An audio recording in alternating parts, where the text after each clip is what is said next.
Bonsoir, frères et sœurs en Christ, que Dieu vous bénisse. Désolé du retard de commencement. J'ai eu des soucis de connexion depuis un moment maintenant. J'espère que tout est réglé. Encore une fois, que Dieu vous bénisse. Je vais prier la prière d'ouverture pour commencer.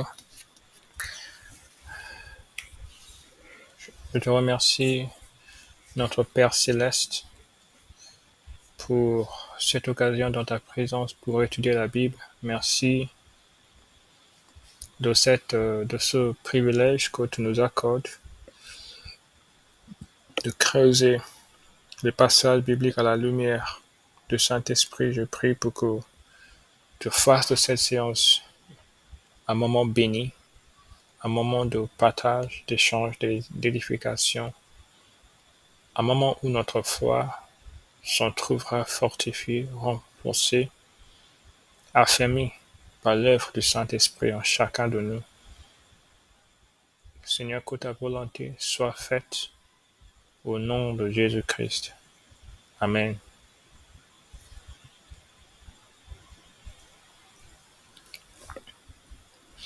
Je commence par la lecture intégrale d'Apocalypse chapitre 4.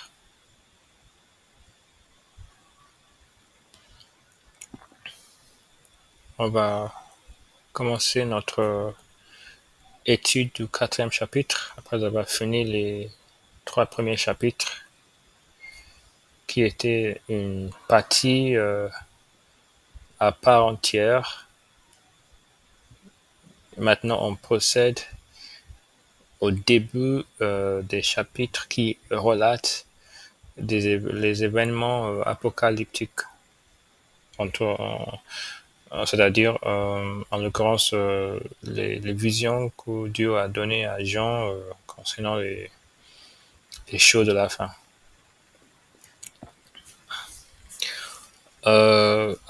Donc, Apocalypse chapitre 4, verset 1. Après cela, je regardai, et voici une porte était ouverte dans le ciel. La première voix que j'avais entendue, comme le son d'une trompette, et qui me parlait, dit, « Monte ici, et je te ferai voir ce qui doit arriver dans la suite. » Aussitôt je fus ravi en esprit, et voici, il y avait un trône dans le ciel, et sur ce trône, quelqu'un était assis. Celui qui était assis avait l'aspect d'une pierre de jaspe et de sardoine, et le trône était environné d'un arc-en-ciel semblable à de l'émeraude. Autour du trône, je vis 24 trônes, et sur ces trônes 24 vieillards assis, revêtus de vêtements blancs, et sur leurs têtes des couronnes d'or. Du trône sortent des éclairs, des voix et des tonnerres. Devant le trône brûlent 7 lampes ardentes, qui sont les 7 esprits de Dieu. Il y a encore devant le trône comme une mer de verre semblable à du cristal. Au milieu du trône et autour du trône, il y a 4 êtres vivants remplis d'eau devant et derrière. Le premier être vivant est semblable à un lion, le second être vivant est semblable à un veau, le troisième être vivant a la face d'un homme, et le quatrième être vivant est semblable à... Le troisième être vivant a la face d'un homme, et le quatrième être vivant est semblable à un aigle qui vole. Les 4 êtres vivants ont chacun 6 ailes. Ils sont remplis d'eau tout autour et au-dedans. Ils ne cessent de dire jour et nuit, Saint, Saint, Saint est le Seigneur Dieu, le Tout-Puissant, qui était, qui est et qui vient. Quand les êtres vivants rendent gloire et honneur et action de grâce à celui qui est assis sur le trône, à celui qui vit au siècle des siècles, les 24 vieillards se prosternent devant celui qui est assis sur le trône, et ils adorent celui qui vit au siècle des siècles, et ils jettent leurs couronnes devant le trône en disant, « Tu es digne, notre Seigneur et notre Dieu, de recevoir la gloire et l'honneur et la puissance, car tu as créé toutes choses, et c'est par ta volonté qu'elles existent et qu'elles ont été créées. » Alors je vais relire les 5 premiers versets, ce sont les versets sur lesquels nous allons nous attarder pour cette soirée. Après cela, je regardai et voici une porte était ouverte dans le ciel. La première voix que j'avais entendue, comme le son d'une trompette, et qui me parlait, dit, « Monte ici, et je te ferai voir ce qui doit t'arriver dans la suite. » Aussitôt je fus ravi en esprit, et voici, il y avait un trône dans le ciel, et sur ce trône quelqu'un était assis.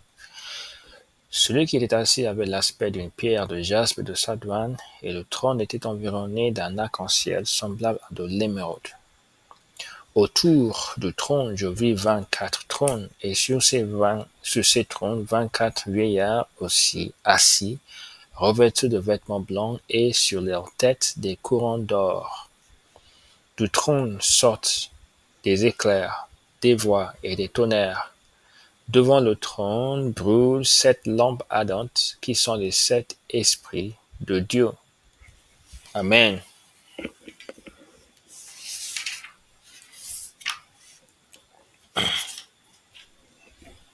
Donc, on voit dans le premier verset, il est dit, donc il regarda et il vit une porte ouverte dans le ciel, et ensuite une voix se fit entendre lui disant, « Monte ici et je te ferai voir ce qui doit t'arriver dans la suite. » Je trouve intéressant ce langage employé par l'apôtre Jean, celui à qui Dieu a révélé ces choses. Donc il dit, il était, on lui a dit, monte ici, je te ferai voir. Ensuite, dans le verset 2, il dit, aussitôt je fus ravi en esprit. En fait, ce langage, c'est un langage que tient une personne qui parle des choses extraordinaires. On parle de voix, on parle de son d'une trompette, le fait d'être ravi en esprit. En fait, ces choses-là relèvent du surnaturel. Et on constate qu'à travers toute la Bible, aussi bien dans l'Ancien Testament que dans le Nouveau Testament, les visions jouent un rôle important dans la transmission de la révélation de Dieu. Les visions jouent un rôle très important dans la transmission de la révélation de Dieu. On ne peut pas ignorer cette réalité des visions dont Dieu se sert pour communiquer aux hommes. Aujourd'hui encore, Dieu se sert, comme il lui plaît, des visions pour guider et éclairer son peuple sur la voie dans laquelle il désire les diriger. Donc Dieu se sert des visions pour guider son peuple dans la voie dans laquelle il désire les diriger. Alors, les visions sont très importantes. C'est quelque chose que j'aimerais noter ici. Et on ne doit pas les ignorer. Je vais juste donc citer quelques écritures qui parlent des visions, et ces écritures vont mettre en évidence l'importance des visions, le rôle, en tout cas, qu'a joué les visions dans l'accomplissement des programmes de Dieu. Donc, allons donc à Actes chapitre 10. Actes chapitre 10. Donc, la conversion de Corneille.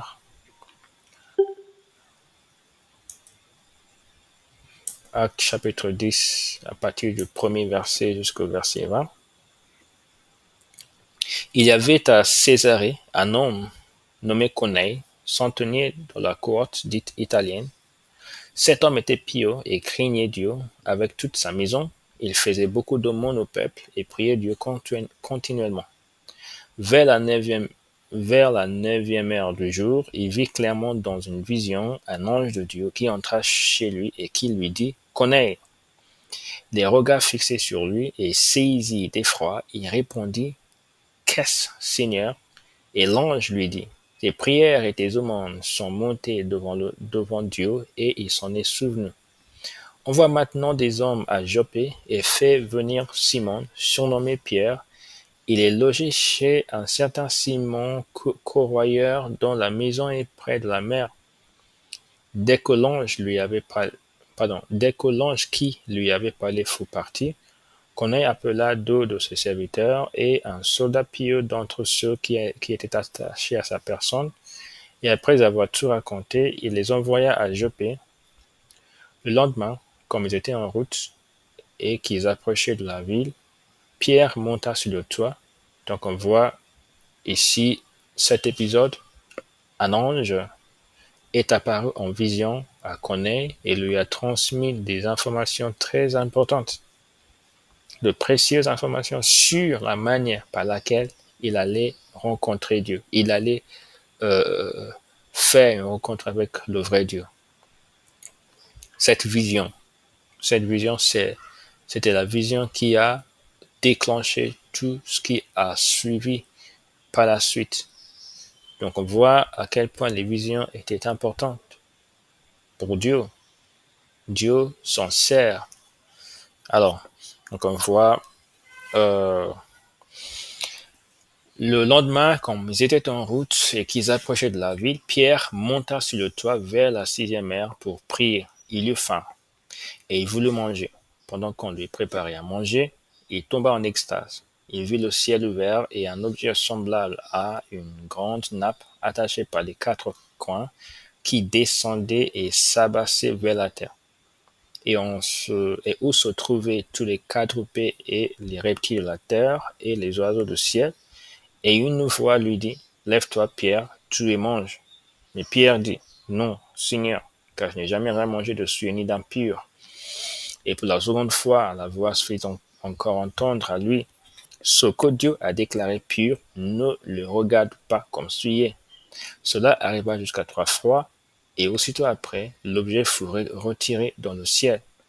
Tandis que Pierre ne savait en lui-même qu'au penser du sens de la vision qu'il avait eue, voici les hommes envoyés par Corneille, s'étant informés de la maison de Simon, se présentèrent à la porte et demandèrent à haute voix si c'était là que logeait Simon, surnommé Pierre.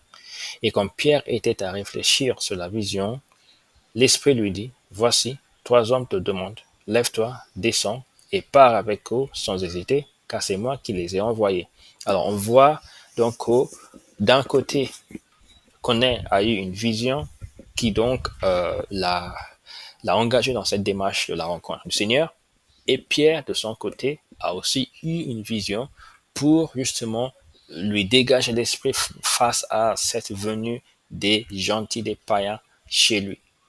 Donc, pour s'affranchir de tout préjugé face à leur arrivée, Dieu a accordé à Pierre cette vision pour préparer son esprit, pour qu'il puisse être en mesure donc de les prendre en charge comme il le fallait. On voit ça. Dieu transmet. Et les visions aussi servent à transmettre des informations d'une manière assez exacte, d'une manière assez, je dirais, raffinée, d'une manière précise. Donc, lorsqu'une voix se fait entendre lors d'une vision, elle donne des informations. Ces informations sont un peu libérées, libres de toute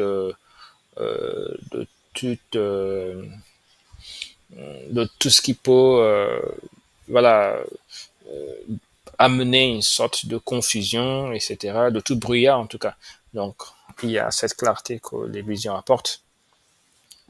Donc, dans Acte chapitre 16, on va lire Acte chapitre 16 aussi pour une autre situation où les visions ont eu une importance majeure.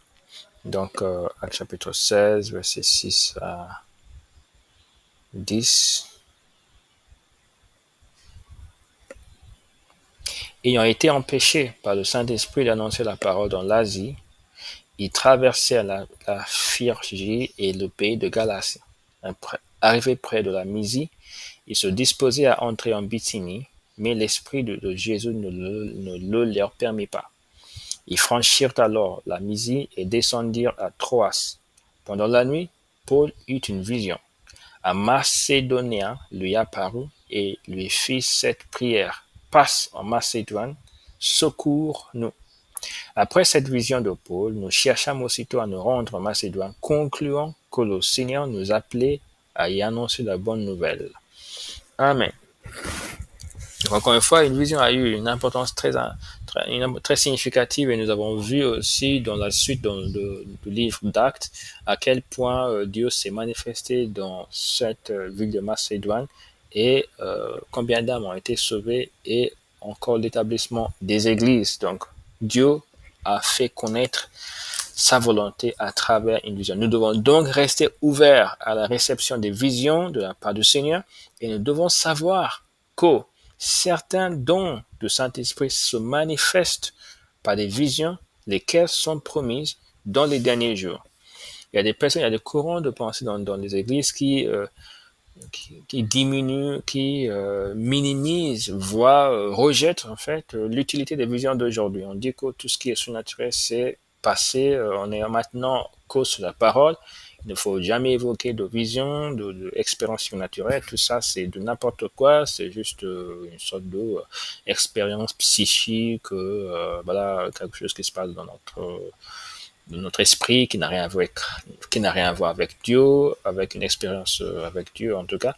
Il y a des personnes qui disent ça. J'ai même regardé une vision dernièrement où deux pasteurs étaient en train de dire que même les musulmans en particulier qui reçoivent des visions de Jésus-Christ, leur montrent la voie de Dieu, ou bien les conduisant vers quelqu'un qui allait donc leur prêcher, leur expliquer l'évangile.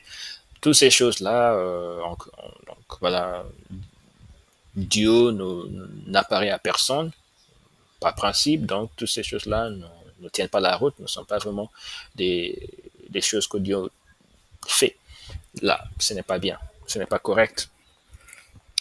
La réalité, c'est que Dieu a promis que dans les derniers jours, il y aurait des visions, et Dieu ne peut pas nier sa parole. À cause d'une philosophie humaine, Dieu ne peut pas changer. Il va continuer à donner des visions pour tenir sa parole. Acte chapitre 2, versets 16 à 18. On va voir donc la prophétie, la promesse concernant les visions.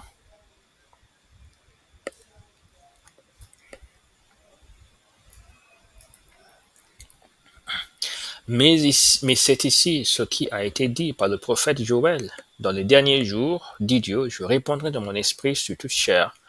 Vos fils et vos filles prophétiseront, vos jeunes gens auront des visions, et vos vieillards auront des songes. Oui, sur mes serviteurs et mes servantes, dans ces jours-là, je répandrai de mon esprit, et ils prophétiseront. Je ferai paraître des prodiges en haut dans le ciel, et des miracles en bas sur la terre, de sang, de feu, et une vapeur de fumée, etc., etc. Donc on voit les prophéties, les visions, les songes. Tout ça fait partie des expériences dans le cadre de la Nouvelle Alliance. On va revenir donc à notre livre d'études, le chapitre d'études, Apocalypse chapitre 4. Donc, on va lire verset 3. Donc au niveau de verset 2, il est dit, il y avait un trône dans le ciel et sur ce trône, quelqu'un était assis. Celui qui était assis avait l'aspect d'une pierre de jaspe et de sardoine, et le trône était environné d'un arc-en-ciel semblable à de l'émeraude. Autour du trône, je vis 24 trônes, et sur ces trônes, 24 vieillards assis, revêtus de vêtements blancs et sur leurs têtes des couronnes d'or. Du trône sortent des éclairs, des voix et des tonnerres. Devant le trône brûlent 7 lampes ardentes, qui sont les 7 esprits de Dieu. Amen. Amen. Donc, on voit ça. Il y a le trône de Dieu qui évoque la splendeur, qui inspire l'émerveillement, l'adoration, la sainte crainte respectueuse. Cet émerveillement qui nous est inspiré par cette vision de trône de Dieu, c'est quelque chose de très important. Il y a une mention qui est faite de 24 vieillards autour du trône, qui étaient assis aussi sur leur propre trône. Donc, quelle est l'identité de ces personnages?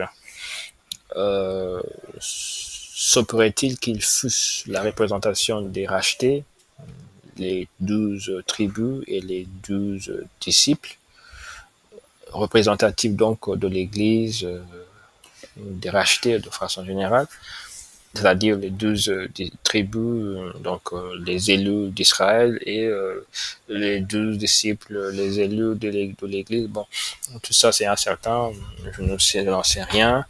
Mais quoi qu'il en soit, ces 24 êtres représentaient sans aucun doute des personnalités bien importantes dans le royaume céleste et avec quel empressement on les voit adorer Dieu. Voilà. Donc, il est évoqué aussi les vêtements blancs. Nous avons vu les vêtements blancs dans le message que Christ a adressé à l'église de Smyrne, disant que sans ces vêtements blancs, on ne peut pas marcher avec lui, on ne peut pas accéder donc au ciel. Ces vêtements blancs évoquent la pureté, l'irrépréhensibilité et tout ça.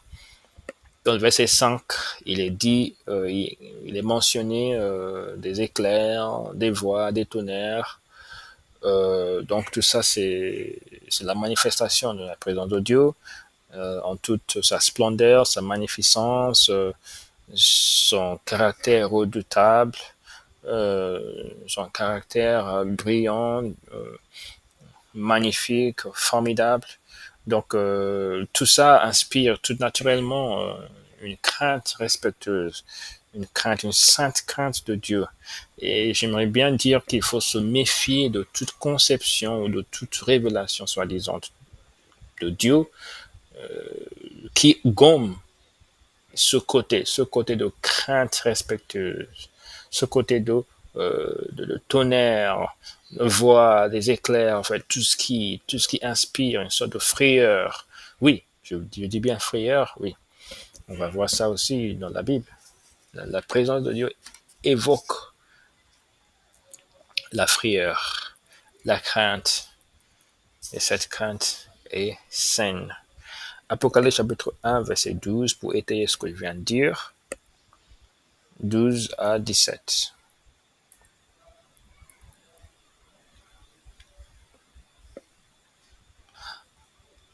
Ensuite, je vais juste commencer par le verset 10. Je fus ravi en esprit au jour du Seigneur, et j'entendis derrière moi une voix forte comme le son d'une trompette, qui disait, ce que tu vois, écris-le dans un livre, et envoie-le aux 7 églises, à Éphèse, à Smyrne, à Pergame, à Thyatire, à Sardes, à Philadelphie et à Laodicée. Je me retournai pour connaître quelle était la voix qui me parlait, et après m'être retourné, je vis 7 chandeliers d'or. Et au milieu de ces chandeliers, quelqu'un qui ressemblait à un fils d'homme, vêtu d'une longue robe et ayant une ceinture d'or sur la poitrine. Sa tête et ses cheveux étaient blancs comme de la laine blanche, comme de la neige, et ses yeux étaient comme une flamme de feu. Ses pieds étaient semblables à de l'airain ardent, comme s'il eût été embrasé dans une fournaise, et sa voix était comme le bruit de grandes eaux. Il avait dans sa main droite 7 étoiles. De sa bouche sortait une épée aiguë, à 2 tranchants, et son visage était comme le soleil lorsqu'il brille dans sa force. Quand je le vis, je tombai à ses pieds comme mort. Il posa sur moi sa main droite et en disant, ne crains pas. Donc ce spectacle était tellement effroyable, était tellement terrifiant, que Jean, celui qui s'inclinait dans le sein de Jésus-Christ pendant que Jésus-Christ était là avec nous, il tomba comme mort dans la présence de Christ, Christ ressuscité. J'allais dire crucifié, mais je parle de ressuscité, en fait. Quelle différence! On doit garder ça à l'esprit. C'est à ce Dieu que nous avons affaire. C'est devant ce Dieu que nous allons comparaître. C'est à ce Dieu que nous allons rendre des comptes au dernier jour. Waouh! Ça interpelle. Ça interpelle. Ça interpelle.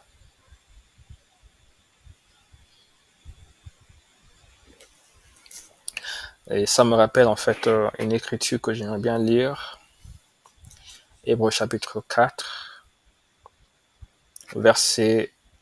à partir du verset 11. Efforçons-nous donc d'entrer dans ce repos afin que personne ne tombe en donnant le même exemple de désobéissance. Car la parole de Dieu est vivante et efficace, plus tranchante qu'une épée quelconque à deux tranchants, pénétrante jusqu'à partager âme et esprit, jointure et moelle. Elle juge les sentiments et les pensées du cœur. Nulle créature n'est cachée devant lui, mais tout est à nous et à découvert. Nulle créature n'est cachée devant lui, mais tout est à nous et à découvert aux yeux de celui à qui nous devons rendre compte.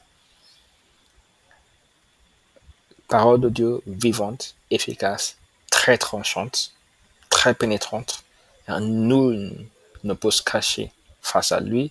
Tout est à découvert devant notre Seigneur. Lisons encore à ce propos Daniel chapitre 10, verset 1 à 11.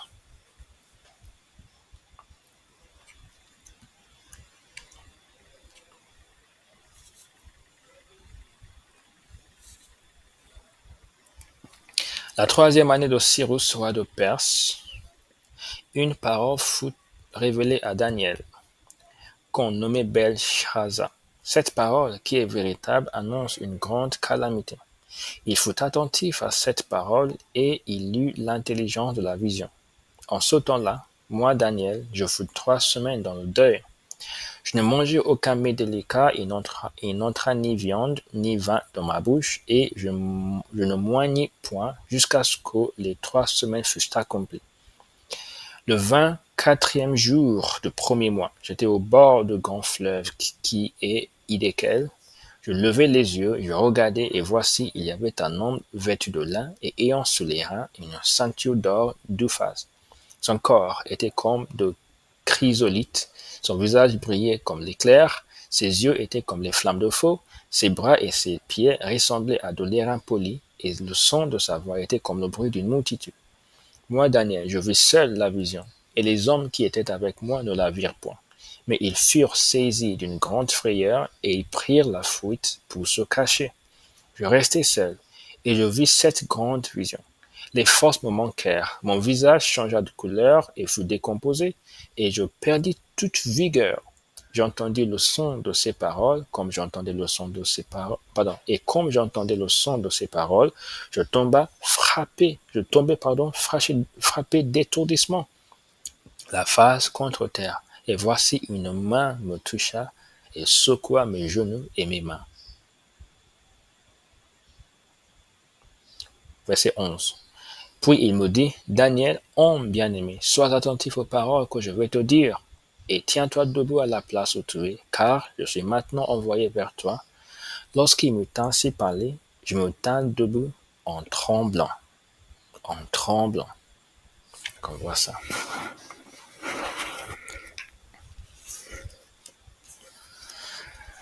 Donc, c'est ça la présence de Dieu. Et aujourd'hui, malheureusement, on en parle que très peu. On en parle très peu de cette présence qui effraie, qui donne la frayeur, qui donne les frisons, qui fait trembler, qui fait frissonner,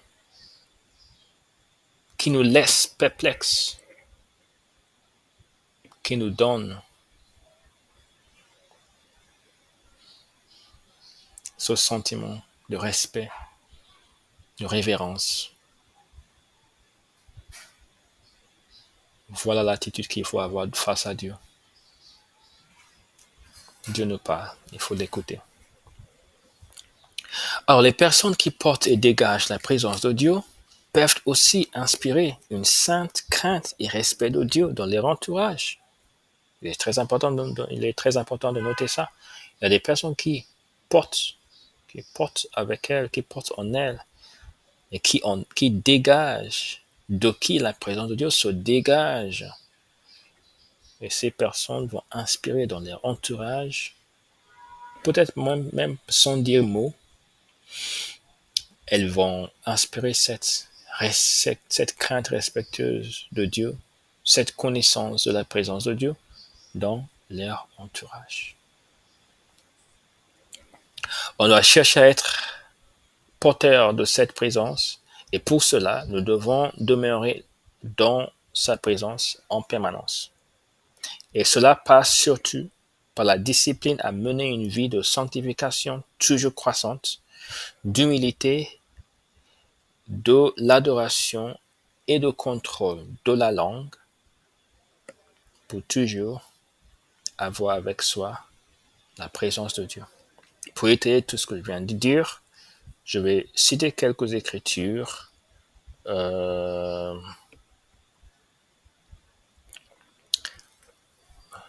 qui s'y rapportent. Donc, 1 Pierre chapitre 3, versets 10 à 11.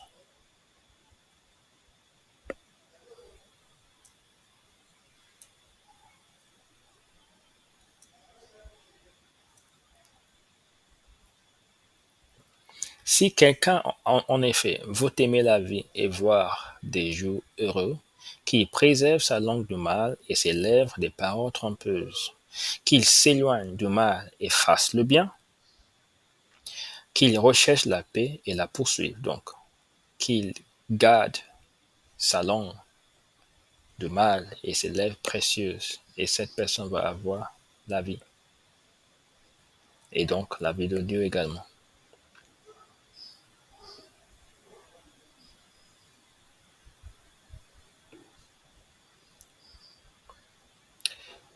Il y a Proverbe chapitre 6, verset 16, encore à ce propos, concernant le contrôle de la langue, en l'occurrence.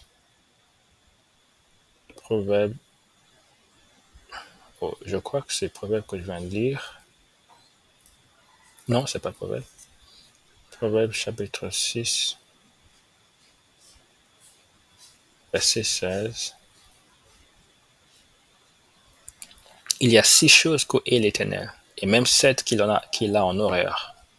Les yeux hautains, la langue menteuse, les mains qui répandent le sang innocent, le cœur qui médite des projets iniques, les pieds qui se hâtent de courir au mal, le faux témoin qui dit des mensonges, et celui qui excite des querelles entre frères. Donc, la langue menteuse. Mais en fait, toutes ces choses-là, il faut les éviter, bien sûr. Tout ce qui est orgueil. Donc, il ne peut jamais être même question de répandre le sang innocent. Même le sang qui est même coupable, il ne faut pas le répandre. Le fait de méditer des projets iniques, voilà, en fait, toutes ces choses-là sont les souillures infâmes dans le vêtement spirituel. Il faut éviter en fait tout ça pour garder la présence de Dieu. Matthieu chapitre 5, verset 8.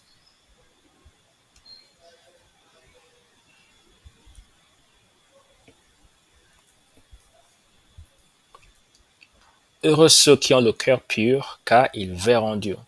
Heureux ceux qui ont le cœur pur, car ils verront Dieu. Point barre.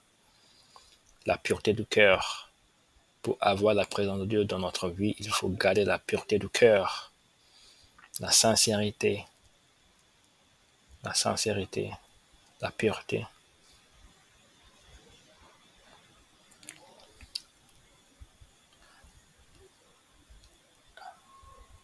Maintenant, je vais lire les Écritures en rapport avec l'humilité. Comme je l'ai dit, pour avoir avec soi la présence de Dieu, il faut être humble. Je vais lire Ésaïe chapitre 57, verset 14 à 16 et verset 19.